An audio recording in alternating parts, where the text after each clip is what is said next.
Friends, hope you all are fine. आज जो मैं आपके लिए कहानी लेके आई हूँ वो है नाम की कहानी, या आप कह सकते हैं नाम की महिमा।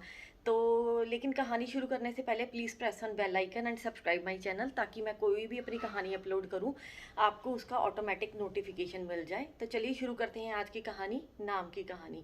ये जो कहानी है बहुत पुराने समय की हुई है। पंजाब का एक गाँव है, उसमें एक जो जट है वो खेती कर रहा था और उसको आवाज़ सुनाई दी एक साधु की। उसने बोला कि बेटा मैं बहुत प्यासा हूँ, मुझे कुछ पिलाओ। तो उन्होंने उसे बिठाया, उस जट ने उन्हें उस साधु संत को बिठाया और उसने सोचा कि मैं इन्हें ये तो एक रब का रूप है, मेरे ये आए हैं यहाँ पर चल के, तो मेरे को तो इनको पानी देते हुए अच्छा नहीं लगता है। मेरे पास दूध पड़ा है, क्यों ना मैं उसमें पानी मिला के इनको लस्सी बनाकर इनको मैं पिलाऊं। तो उसने ऐसा ही किया। अब पुराने ज़माने में क्या होता था कि जब भी कोई किसी के घर जाता था तो वो उसको ऐसे खाली नहीं मोड़ते थे। लेकिन आज के समय में तो यही होता है कि कोई हमारे घर, वो कहते हैं कि आए ही ना, कहीं किसी को कुछ खाना खिलाना ना पड़ जाए या कुछ देना ना पड़ जाए। लेकिन पुराने समय में ऐसा नहीं होता था। तो उस जट ने जो था वो बड़ा गिलास में उसने लस्सी बनाई और वो साधु को देने के लिए जैसे ही उसने दिया, तो वो जो साधु था अपने मन में बहुत खुश हुआ। तो उसने कहा कि तुम्हें कैसे पता चला कि मैं मुझे भूख बहुत लगी है और तुम मेरे लिए लस्सी लाई हो। तो कहता कि मैं जो है मेरे पास मैंने सोचा कि आप इतनी दूर से चल के आए हैं तो मेरे को पानी देते हुए आपको अच्छा नहीं लगा। मेरे पास जो सबसे बढ़िया चीज़ थी वो दूध था, तो मैंने सोचा क्यों ना मैं आपको दूध की लस्सी ही बना के पिला दूँ। तो वो साधु बहुत खुश हुए, तो उन्होंने उस लस्सी को ग्रहण किया और उन्होंने कहा कि तुम्हारे पास जो सबसे बढ़िया चीज़ थी तुमने मुझे दी, लेकिन मेरे पास जो सबसे बढ़िया चीज़ है वो है भगवान का नाम। मैं तुम्हें वो दे के जाऊँगा, लेकिन तुम्हें क्या करना क्या है कि तुम्हें उस भगवान के नाम को बस याद रखना है, उसकी याद में बैठना है। तो उसने कहा कि ठीक है। तो उन्होंने एक शब्द उसे दिया, यानी कि एक नाम जो था, जैसे एक शब्द उसे दिया। और वो जो साधु था, वो जो जट था, सॉरी, जो जट था, वो हमेशा उसे याद रखता, उसको जपते रहता, जैसे कि वो वाहिगुरु वाहिगुरु वाहिगुरु वाहिगुरु करता रहता था। हर समय उस भगवान की याद में वो बैठा रहता था।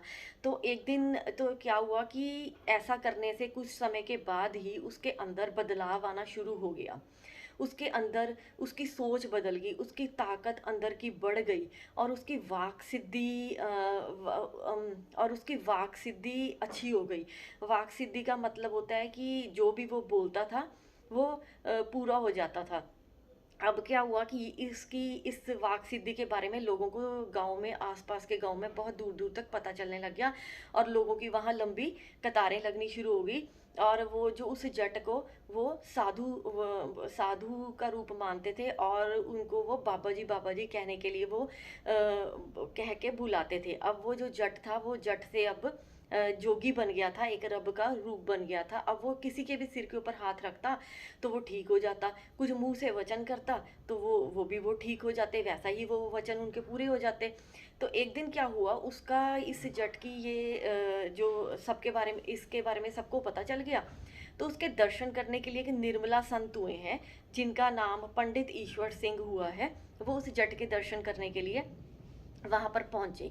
तो ये इनके बारे में थोड़ा सा मैं बता दूँ। पंडित ईश्वर सिंह जो हुए हैं, ये बहुत बड़े सिख इतिहास के, ये एक इनमें सिख इतिहास में इनका नाम है। ये इनके पास एक बार नाभा के महाराजा हीरा सिंह आए और उन्होंने उसे 2 लाख रुपए जो थे वो दान देना चाहा, लेकिन उन्होंने मना कर दिया। पर उनके साथ जो निर्मला संत के जो साथ संगत थी, उन्होंने बोला कि आप इसे रख लीजिए, ये तो बहुत बड़े दानी है ये राजा, हम ये संगत के काम लेके आएंगे ये पैसे। लेकिन उन्होंने इस चीज़ को मना कर दिया और उन्होंने बोला कि अगर ये राजा मुझे नाभा से लेके हरिद्वार तक सोने की मोहरें भी बिछा देगा, मैं उसे तब भी ग्रहण नहीं करूँगा। तो ऐसे थे ये निर्मला संत पंडित ईश्वर सिंह जी। तो अब उन्होंने जब वो मिले इनसे, उस जट से मिले, तो उसने उन्होंने एक ही उसे क्वेश्चन किया, एक ही प्रश्न उससे पूछा कि बताओ तुम्हें ये रंग कैसे चढ़ा है। तो उन्होंने बोला कि चढ़ाने वाला चढ़ा गया है। तो वो कहते हैं कि कोई संत रूप आया था और उन्होंने मुझे, रब का रूप आया था और उसने मुझे भगवान के साथ जोड़ दिया है और मैं जुड़ता जुड़ता जुड़ता मैं प्रकट हो गया। तो यही मेरी कहानी है। तो वो कहते बड़े खुश हुए, तो उन्होंने उसे आशीर्वाद दिया।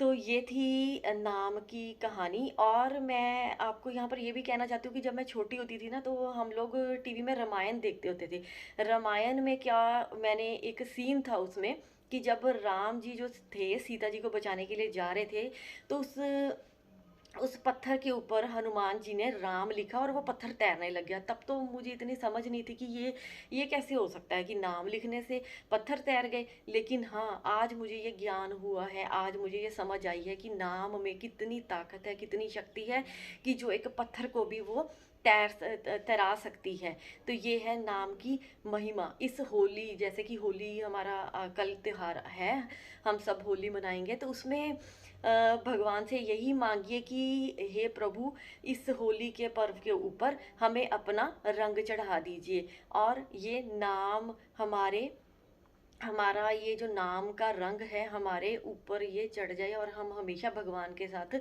जुड़े रहें। एक यहाँ पर एक चीज़ मैं आपको और कहना चाहूँगी कि लोग मुझे कहते हैं कि आप कहते हो कि नाम लो, गुरु से नाम लो, तो हमें कैसा पता चले कि हम किस गुरु से नाम ले? तो ये हमारे हाथ में नहीं है कि हमने किस गुरु से नाम लेना है। जहाँ पर आपका लिखा होगा, आपका काम सिर्फ है कर्म करना। आपने भगवान से सिर्फ ये मांगना है कि हे प्रभु, मुझे एक पूर्ण गुरु, पूर्ण संत के साथ मिला दीजिए, ताकि मैं आपके रास्ते के ऊपर चल पाऊँ। आपका काम सिर्फ इतना ही है।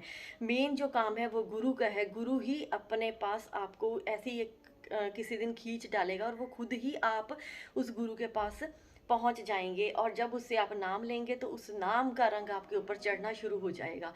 तो मैं उम्मीद करती हूँ आपको आज की ये कहानी, नाम की कहानी, अच्छी लगी होगी।